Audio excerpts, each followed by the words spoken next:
Bismillahirrahmanirrahim. Assalamualaikum warahmatullahi wabarakatuh.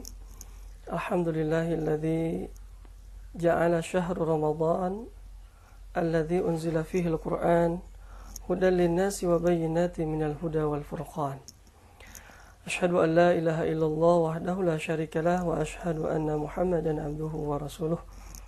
Allahumma salli wa sallim wa barik ala Muhammadin wa ala alihi wa sahbihi ajmain. Saudara-saudaraku yang dimuliakan Allah, kemuliaan suatu hari, kemuliaan suatu bulan itu biasanya terjadi karena adanya satu peristiwa yang terjadi di hari tersebut. Adanya satu peristiwa yang terjadi di bulan tersebut yang menyebabkan hari dan bulan tersebut menjadi mulia. Dan hari ini kita berada di hari-hari yang teristimewa, bulan yang dimuliakan Allah Subhanahu wa taala. Bulan ini, bulan Ramadan, menjadi begitu mulia, menjadi begitu agung karena terjadinya satu peristiwa di mana pertama kalinya Al-Qur'an diturunkan Allah Subhanahu wa taala. Sehingga bulan Ramadan ini sangat erat kaitannya dengan Al-Qur'an. Al-Quran merupakan karunia Allah yang sangat besar untuk kita umat manusia. Maka di antara cara mengekspresikannya yaitu dengan hati yang gembira, sebagaimana perintah Allah Subhanahu wa taala dalam Al-Quran di surat Yunus ayat yang ke-58. A'udzu billahi minasyaitonir rajim. Qul bi fadlillahi wa bidzalika falyafrahu. Qul bi fadlillahi wa bi rahmatihi fabidzalika falyafrahu. Katakanlah, dengan karunia Allah, dengan kasih sayang Allah yang Allah telah berikan kepada kita, falyafrahu, maka bergembiralah. Saudara-saudaraku yang dimuliakan Allah Subhanahu wa taala, kalau kita melihat sepenggal kisah kehidupan Nabi SAW, maka para sahabat mendapati bahwa Nabi punya kebiasaan di hari Senin, yaitu melakukan ibadah saum. Ada di antara sahabat Nabi yang bertanya kepada Rasulullah, mengapa Rasulullah terbiasa puasa ataupun saum di hari Senin? Maka saat itu Nabi menjawab, dzalika yaumu wulidtu fih. Kata Nabi, hari Senin itu adalah hari di mana aku dilahirkan. Saudara-saudaraku yang dimuliakan Allah, mari kita lihat bagaimana cara Nabi SAW mengekspresikan rasa bahagianya, rasa gembiranya atas hari lahirnya, yaitu ternyata dengan cara melaksanakan ibadah saum. Kemudian saat ketika Nabi SAW beliau bermukim, tinggal di kota Madinah, Nabi pun melihat, menyaksikan bahwa di antara orang-orang Yahudi yang tinggal di kota Madinah, ternyata mereka terbiasa berpuasa satu hari, yaitu di hari Asyura, tanggal 10 Muharram. Maka Nabi pun kemudian bertanya, mengapa mereka puasa di tanggal 10 Muharram di hari Asyura? Dan mereka pun menjawab, hadza yaumus salih, yaumun najallah bani Israil min aduwwihim, fasama Musa syukran. Begitu jawab mereka orang Yahudi. Hari ini adalah hari yang baik, hari najallah, hari di mana Allah Subhanahu wa taala menyelamatkan Bani Israel dari musuh-musuh mereka. Maka sebagai bentuk ungkapan rasa syukur, Nabi Musa alaihissalam, ekspresi kebahagiaan, kegembiraan Nabi Musa alaihissalam karena diselamatkan Allah Subhanahu wa taala dari musuh, yaitu dengan cara berpuasa. Saudara-saudaraku yang dimuliakan Allah, dan hari ini kita puasanya bukan lagi hanya 1 hari, 2 hari, 3 hari, tetapi Masya Allah, di bulan Ramadan ini kita berpuasa sampai 1 bulan lamanya. 29 hari atau 30 hari kita berpuasa di bulan Ramadan ini. Tentu ada satu peristiwa yang besar, ya, yang membuat kita mengekspresikannya. Kegembiraan ini dengan berpuasa yang cukup lama. Bukan hanya 1 hari, tetapi 1 bulan lamanya. Dan peristiwa itu adalah peristiwa di mana diturunkannya Al-Quran. Jadi sebagian para ulama memahami bahwa lamanya saum kita di bulan Ramadan ini merupakan bentuk ekspresi kegembiraan kita atas karunia Allah yang teramat besar, yaitu turunnya Al-Quran. Karena satu ayat sebelum surat Yunus ayat yang ke-58, perintah tentang bergembira atas karunia Allah, atas kasih sayang Allah, maka di sana Allah berbicara tentang Al-Quran. Ya ayuhan nas, qad ja'atkum mau'izatun mir rabbikum wa shifaa'un lima fis sudur wa hudaw wa rahmah wa hudaw wa rahmatul lil mu'minin. Wahai manusia, wahai sekalian manusia, telah datang kepada kalian ya pelajaran dari Allah, pelajaran dari Tuhanmu, wa shifaa'un lima fis sudur, dan juga sebagai obat, sebagai penawar hati, kemudian juga hudan sebagai petunjuk, dan juga rahmat bagi orang-orang yang beriman. Baru kemudian setelahnya, kul bi fadlillahi wa bi rahmatihi fa bidzalika falyafrahu. Maka di antara para ulama memahami ayat ini bahwa kegembiraan yang dimaksudkan di dalam ayat ini diantaranya disebabkan karena dengan turunnya Al-Quran. Saudaraku yang dimuliakan Allah Subhanahu wa taala, ini sekali lagi menunjukkan begitu kuatnya hubungan antara Ramadan dengan Al-Quran. Kemudian juga kita ada satu keterangan yang telah kita ketahui bersama-sama, di mana ada keterangan yang menyebutkan bahwa di bulan Ramadan ini secara khusus malaikat Jibril, ya, di setiap bulan Ramadan malaikat Jibril turun menemui Rasulullah SAW untuk mengajarkan Al-Quran, untuk memperdengarkan Al-Quran, untuk mengecek bacaan Al-Quran. Tentu ini menjadi sinyal yang kuat bahwasanya bulan Ramadan ini merupakan waktu-waktu yang memang istimewa untuk bersama dengan Al-Quran. Waktu yang baik, waktu yang terbaik untuk kita, lebih banyak waktu kita bersama dengan Al-Quran. Waktu yang terbaik untuk kita berinteraksi dengan Al-Quran.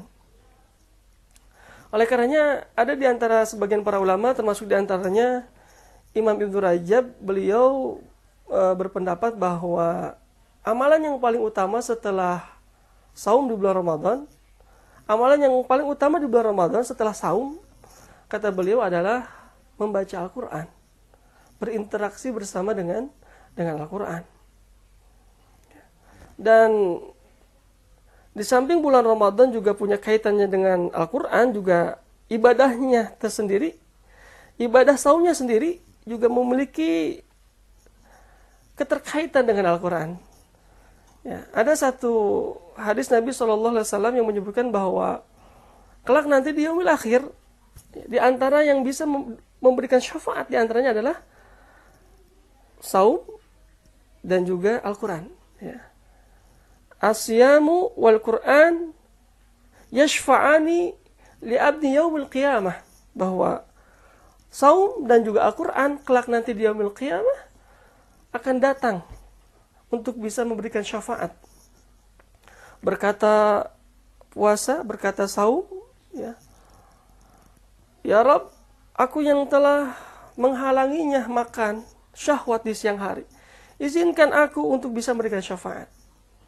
Lalu kemudian setelah itu juga kemudian diikuti dengan Al-Quran. Al-Quran berkata, ya Rabb, aku yang telah menghalanginya tertidur di waktu malam hari, karena dia terus membaca Al-Quran, maka berikan aku izin untuk bisa memberikan syafaat. Maka Al-Quran dan puasa ini di antara yang dapat memberikan syafaat untuk kita nanti di yaumil akhir. Saudaraku yang dimuliakan Allah Subhanahu wa taala, maka dengan demikian sejak zaman Nabi SAW kita akan mendapati bagaimana mereka menyibukkan hari-harinya di bulan Ramadan, lebih banyak meluangkan waktunya di bulan Ramadan bersama dengan Al-Quran. Ada di antara sahabat Nabi yang ketika tiba bulan Ramadan, maka kemudian mampu mengkhatamkan Al-Quran setiap harinya. Artinya satu hari khatam Al-Quran. Contoh misalnya sahabat Nabi Utsman bin Affan radhiyallahu an. Ada keterangan yang menyebutkan bahwa beliau terbiasa ketika di bulan Ramadan mengkhatamkan Al-Quran setiap hari. Artinya selama 1 bulan 30 kali beliau mengkhatamkan Al-Quran. Ada sahabat Nabi yang lain mengkhatamkan Al-Quran sebanyak 3 kali. Kemudian juga ada yang lain sepekan sekali khatam Al-Quran. Ya. Dan tradisi kebiasaan baik ini terus berlanjut ya, pada generasi berikutnya. Kita mendapati ada keterangan bahwa setiap bulan Ramadan Imam Malik menutup semua kajian-kajian ta'limnya, menutup semua majelis-majelis ilmunya, dan memerintahkan semua murid-muridnya untuk fokus tilawatul Al-Quran, untuk fokus berinteraksi dengan Al-Quran. Bahkan juga ada keterangan yang menyebutkan bahwa Imam Malik ya, saat ketika tiba bulan Ramadan, maka beliau menghentikan kebiasaannya membaca hadis Nabi agar kemudian beliau punya waktu yang jauh lebih banyak bersama dengan Al-Quran. Artinya beliau menutup kebiasaannya membaca hadis-hadis Nabi dan dialihkan untuk semua waktunya untuk bersama dengan Al-Quran. Lalu kemudian juga dengan Imam Asy-Syafi'i. Siapa yang tidak kenal dengan beliau? Ya, Imam Asy-Syafi'i, ulama mazhab. Beliau ada satu keterangan yang menyebutkan bahwa setiap kali di bulan Ramadan beliau punya kebiasaan mengkhatamkan Al-Quran sebanyak 60 kali. Masya Allah, 60 kali saudara-saudara. Jadi 60 kali khatam Al-Quran. Kalau dirata-ratakan berarti setiap harinya 2 kali khatam Al-Quran. Masya Allah. Imam Asy-Syafi'i beliau mengkhatamkan Al-Quran seharinya 2 kali. Ya, bukan 2 kali sebulan, tapi 2 kali dalam sehari. Ya. Kemudian juga ada seorang yang sampai kemudian meninggalkan atau mengurangi ibadah-ibadah sunnah di bulan Ramadan agar dia punya waktu yang banyak dengan Al-Quran, ya, sehingga kemudian ditinggalkan, dikurangi ibadah-ibadah sunnah yang lainnya. Seperti misalnya Sufyan Ats-Tsauri. Ada keterangan yang menyebutkan beliau mengurangi, bahkan meninggalkan ibadah-ibadah sunnah yang lainnya agar beliau punya waktu yang lebih banyak bersama dengan Al-Quran. Saudara-saudaraku yang dimuliakan Allah Subhanahu wa taala, kita menyaksikan begitu hebatnya, begitu kuatnya mereka di bulan Ramadan ini berinteraksi dengan Al-Quran. Generasi terbaik, orang-orang soleh terdahulu, mereka benar-benar meluangkan waktu khusus bersama dengan Al-Quran di bulan Ramadan ini. Ada ungkapan dari seorang ulama salaf, beliau mengatakan bahwa jika kita merasa memiliki keterbatasan dalam amalan, maka kata beliau, maka ambillah kesempatan sebanyak-banyaknya pahala dari membaca Al-Quran.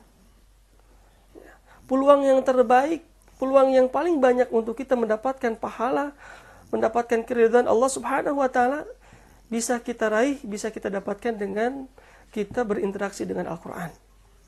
Kalau kita punya keterbatasan dengan amal dalam urusan sedekah misalnya, karena memang mungkin kita punya keterbatasan, atau mungkin setiap kali kita bersedekah penuh dengan pertimbangan, ya, atau mungkin kita punya keterbatasan, punya kekurangan atau keterbatasan dalam urusan sholat, karena kita rasakan berat sekali rasanya kita untuk bisa sampai pada derajat khusyuk, maka kata para ulama, cara yang terbaik, ya, peluang yang terbaik untuk bisa menutupi kekurangan-kekurangan amal kita, bisa kita dapatkan dari membaca Al-Quran. Maka itulah yang terjadi, itulah yang dilakukan oleh para ulama salaf. Tadi saya menyampaikan, ada yang sampai mengkhatamkan sebanyak 60 kali, 30 kali, ada yang di setiap sholat malamnya khatam Al-Quran. Begitulah mereka, orang-orang soleh terdahulu, mereka ingin mendapatkan keutamaan melalui perantara dengan Al-Quran. Saudara-saudaraku yang dimuliakan Allah Subhanahu wa taala, maka oleh karena itu kita patut bagi kita sudah selayaknya bagi kita untuk meniru kebiasaan-kebiasaan baik yang dilakukan oleh para ulama salaf, ya. Terlebih saat ini kita sedang berada di masa-masa di mana aktivitas gerak kita dibatasi dengan adanya pandemi COVID-19, ya. Maka kemudian kita lebih banyak di rumah memang karena memang himbauan dari pemerintah dalam keadaan pembatasan sosial berskala besar, PSBB, karantina wilayah ataupun lockdown. Sesungguhnya ini memberikan kesempatan bagi kita untuk lebih banyak lagi bersama dengan Al-Quran. Bukan lagi waktu yang tersisa, tetapi memang benar-benar mengkhususkan waktu kita bersama dengan Al-Quran. Oleh karenanya mari kita buat targetan-targetan, ya, supaya setiap tahunnya Ramadan yang kita lewati ini memiliki kenangan terindah. Ya, maka tentukanlah sahabat-sahabat yang dimuliakan Allah, saudara-saudara Allah SWT, kira-kira kenangan indah apa yang saudara-saudara ingin hadirkan di tahun ini, di bulan Ramadan ini. Ya. Kalau para ulama salaf, ya, mengambil jalan Al-Quran, maka tidak ada salahnya kemudian kita mengikuti langkah mereka. Kita ingin membuat kenangan manis, kenangan indah di bulan Ramadan ini dengan waktu yang lebih banyak berinteraksi dengan Al-Quran, dengan banyak mengkhatamkan Al-Quran. Ya. Mungkin ada sebagian di antara kita yang bertanya, bukankah ada larangan untuk membaca Al-Quran jangan sampai kurang dari 3 hari? Ya.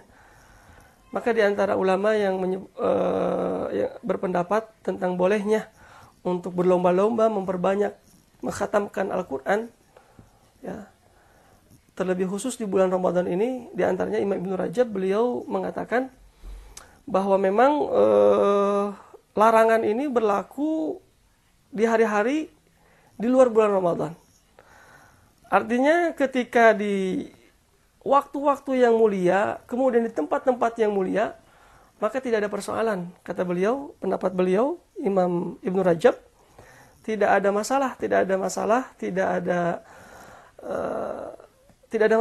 ketika seseorang ingin lebih banyak menghatamkan Al-Quran, baik itu mungkin setiap hari hatam Al-Quran atau mungkin kurang dari 3 hari. Selama di waktu-waktu yang memang dimuliakan Allah Subhanahu wa taala, atau di tempat-tempat yang memang dimuliakan Allah seperti di Masjidil Haram, di Masjid Nabawi, maka tidak mengapa, kata beliau, untuk menghatamkan Al-Quran demi untuk mendapatkan keutamaan, kemuliaan dari Allah Subhanahu wa taala. Maka saudara-saudara Allah Subhanahu wa taala, sekali lagi dalam kondisi yang kita lebih banyak untuk berdiam di rumah, maka kita manfaatkan kesempatan ini untuk lebih banyak lagi bersama dengan Al-Quran. Kalau saudara-saudara mungkin menargetkan, ya, jadi sekali lagi sahabat-sahabat yang dimuliakan Allah, kita harus memasang target, ya, supaya terukur. Kalau sahabat-sahabat yang punya target di tahun ini ingin khatam Al-Quran 1 kali, artinya sahabat-sahabat punya kewajiban untuk keharusan membaca Al-Quran setiap harinya 1 juz. Kalau di antara sahabat-sahabat ada, karena mungkin belum terbiasa mungkin, ya, sehingga kalau dibaca secara sekaligus langsung 1 juz mungkin ada yang merasa berat, maka bisa kita pecah, kita bisa bagi, ya. Kalau kita membaca Al-Quran dengan menggunakan Quran pojok, ya, yang lembarannya sudah terukur 10 lembar jumlahnya setiap 1 juznya, maka sesungguhnya bisa dibagi menjadi 5 waktu sholat kita. Artinya selepas sholat fardu, kemudian kita lanjutkan dengan membaca Al-Quran, tilawah Al-Quran, masing-masing 2 lembar. Ya. Kalau ini dilakukan secara terus-menerus, 2 lembar selepas sholat, maka 1 hari kita bisa mampu menyelesaikan 1 juz Al-Quran. Kalau kita konsisten 1 juz setiap hari kita baca, maka insya Allah 30 hari kita bisa menghatamkan Al-Quran. Artinya 1 bulan, di bulan Ramadan ini kita bisa khatam Al-Quran. Dan begitu juga selanjutnya. Kalau kita punya keinginan target 2 kali, 3 kali, ya. Kalau 2 kali khatam Al-Quran 1 bulan, berarti setiap harinya, berarti kita harus membaca Al-Quran sebanyak 2 juz. Kalau kita ingin 3 kali khatam Al-Quran, berarti setiap harinya 3 juz. 3 juz, ya. Silahkan tentukan target sesuai dengan kemampuan kita. Bisa dibagi, kalau bisa dibagi dengan waktu-waktu sholat kita, begitu ya. Maka insya Allah kita bisa lebih mudah untuk menghatamkan Al-Quran. Saudara-saudaraku yang dimuliakan Allah Subhanahu wa taala, jikalau kita merasa terasa begitu lama sekali begitu ya, ketika membaca Al-Quran 1 jam terasa lelah, terasa capek, terasa suntuk, maka ingatlah boleh jadi waktu-waktu tersebut adalah waktu-waktu yang berkualitas dalam sepanjang hidup kita. Waktu-waktu yang diberkahi Allah Subhanahu wa taala. Karena kalau kita melihat di dalam Al-Quran, waktu-waktu yang memang sebaliknya, ya, waktu-waktu yang sia-sia, itu digambarkan oleh Allah dalam Al-Quran. Misalkan saat ketika terjadi dialog, ya, orang-orang yang ketika di dunia semasa hidupnya penuh dengan dosa, penuh dengan kesia-siaan, maka di antara mereka saling bertanya, berapa lama mereka hidup di dunia? Yauma yunfakhu fis-sur wa nahsyurul mujrimina yauma idzin zurqa. Bahkan mereka ketakutannya yang luar biasa nanti di hari kiamat. Kalau kita di dunia mungkin sekaget-kagetnya, mungkin kita setakut-takutnya kita di dunia, mungkin wajah kita paling banter memerah. Tapi Allah mengatakan di dalam ayat ini, betapa takutnya nanti di yaumil qiyamah sampai wajahnya itu membiru. Lalu kemudian di antara mereka saling bertanya, ya, satu sama lain mereka bertanya, berapa lama mereka hidup di dunia? Apa jawaban mereka? Illa bithum illa asyra. Di antara mereka menjawab, rasa-rasanya hidup di dunia hanya 10 hari, tidak lebih dari 10 hari.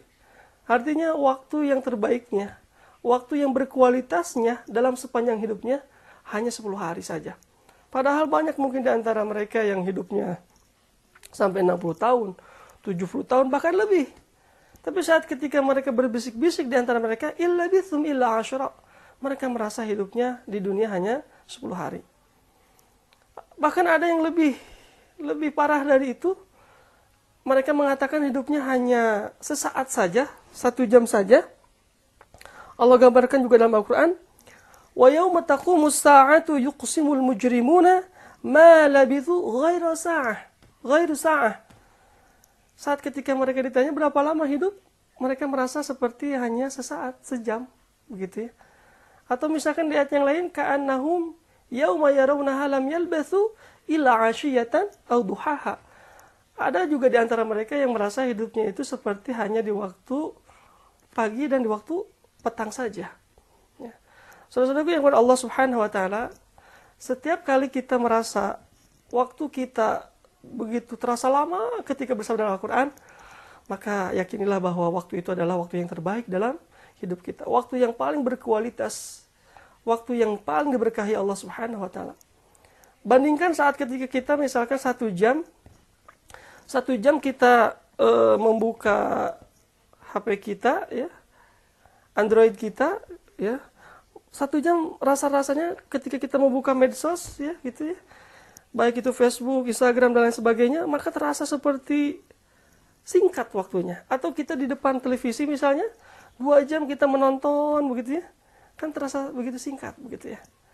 Tapi walaupun seandainya ada di antara kita yang karena sudah menjadi kebiasaan, sehingga kemudian kita membaca Al-Quran 1 juz, 2 juz, tidak terasa, jadi terasa singkat, begitu ya.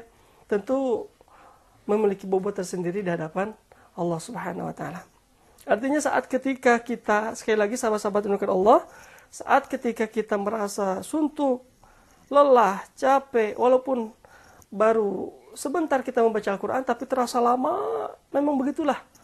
Ya, waktu-waktu yang memang mulia, waktu-waktu yang berkualitas, waktu-waktu yang diberkahi Allah pada umumnya memang terasa berat untuk kita mengerjakannya. Nah, saudaraku yang Allah Subhanahu wa taala, jangan sia-siakan kesempatan yang mulia ini, ya. Luangkan waktu khusus kita untuk bersama dengan Al-Quran. Ya. Luangkan waktu khusus kita bersama dengan Al-Quran. Jangan biarkan Ramadan pergi berlalu, lalu kemudian kita tidak mengkhatamkan Al-Quran. Minimal 1 kali, saudaraku yang Allah Subhanahu wa taala, atau 3 kali dan seterusnya. Ya.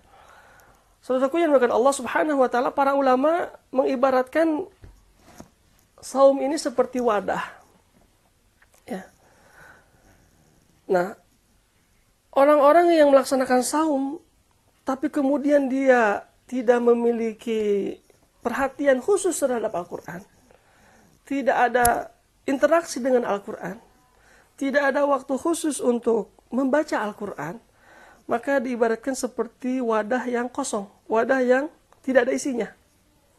Karena sesungguhnya yang menjadikan isi daripada wadah atau puasa ini adalah Al-Quran. Ya.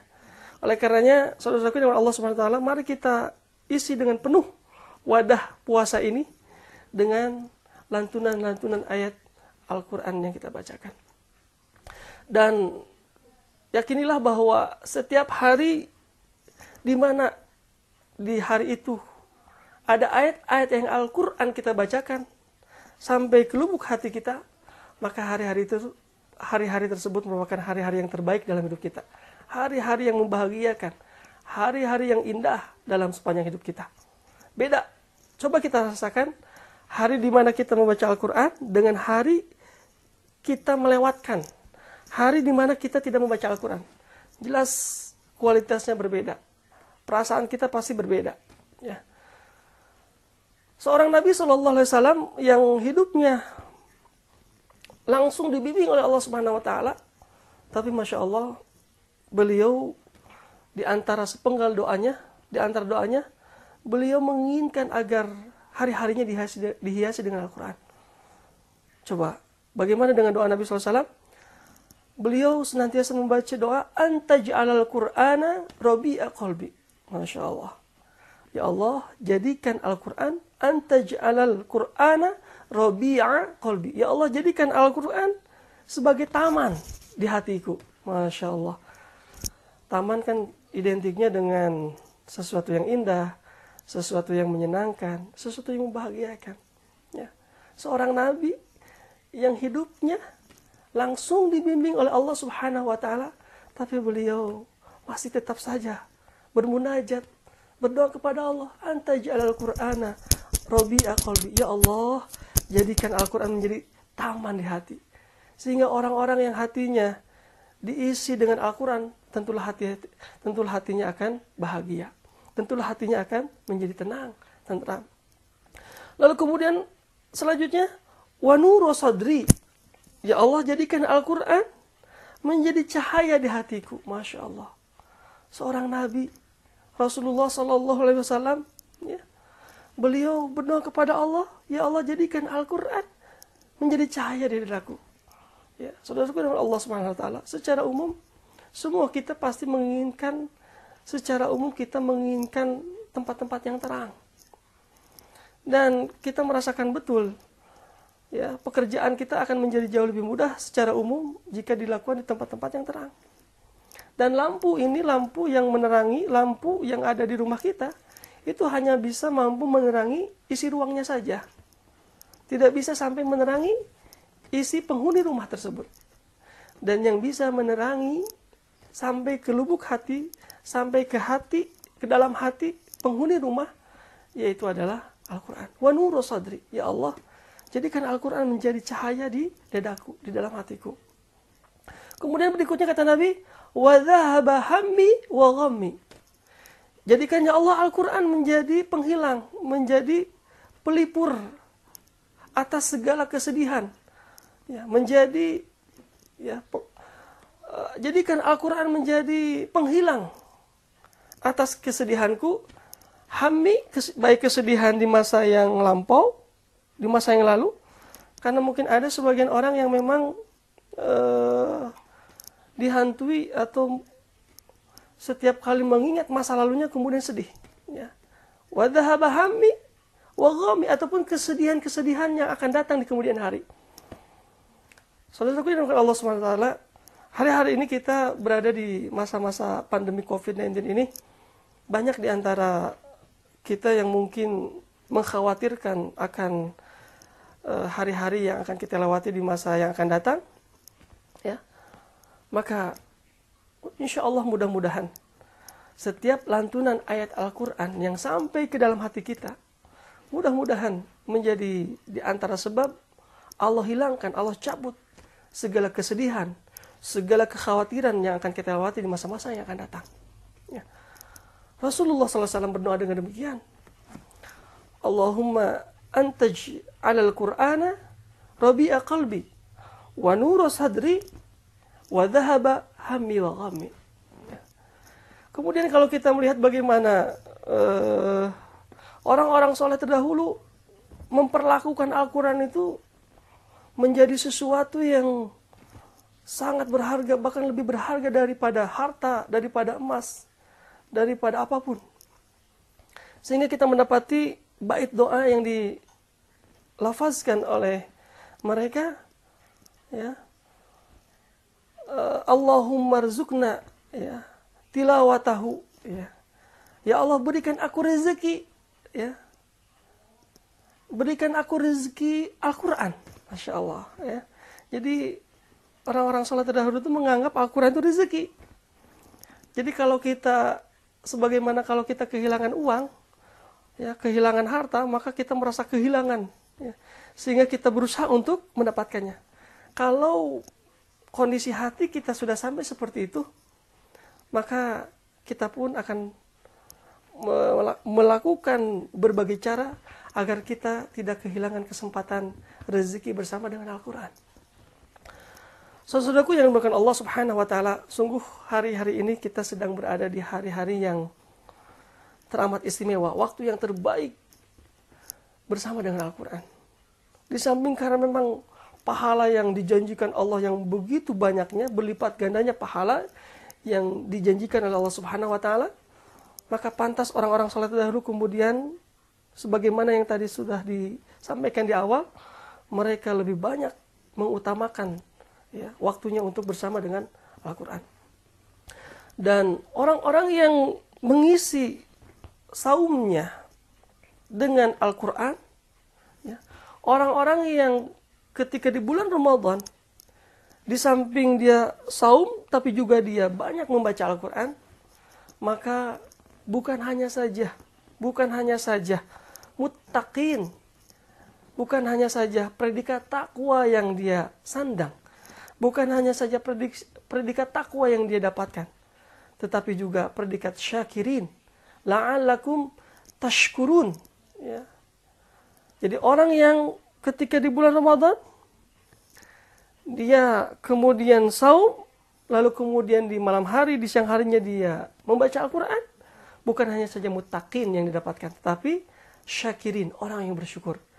Mari kita lihat ayat di penghujung surat Al-Baqarah ayat 285, ketika Allah berbicara tentang syahrul Ramadan alladzi unzila fihil Qur'an, maka di penghujung ayatnya Allah menutup ayat ini dengan kalimat la'allakum tashkurun.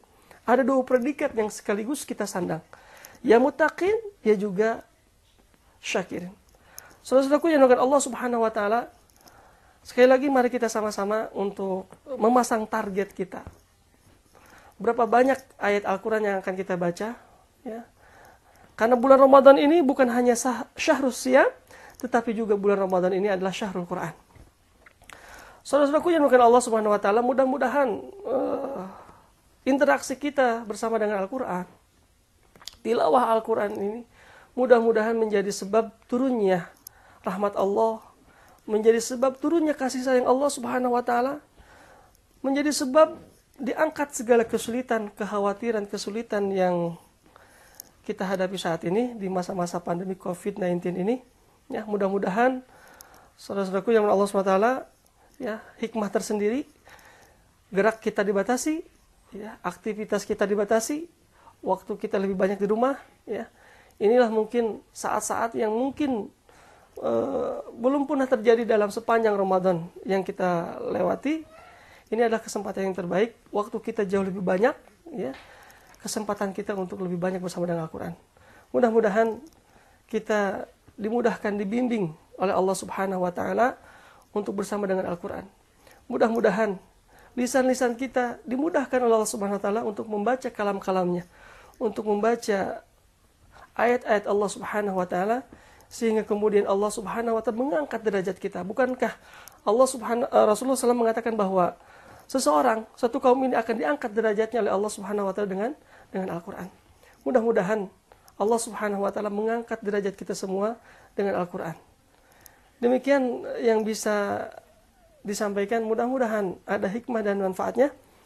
Mohon maaf atas segala kekurangannya. Aku qouli hadza wa astaghfirullah wa lakum. Assalamualaikum warahmatullahi wabarakatuh.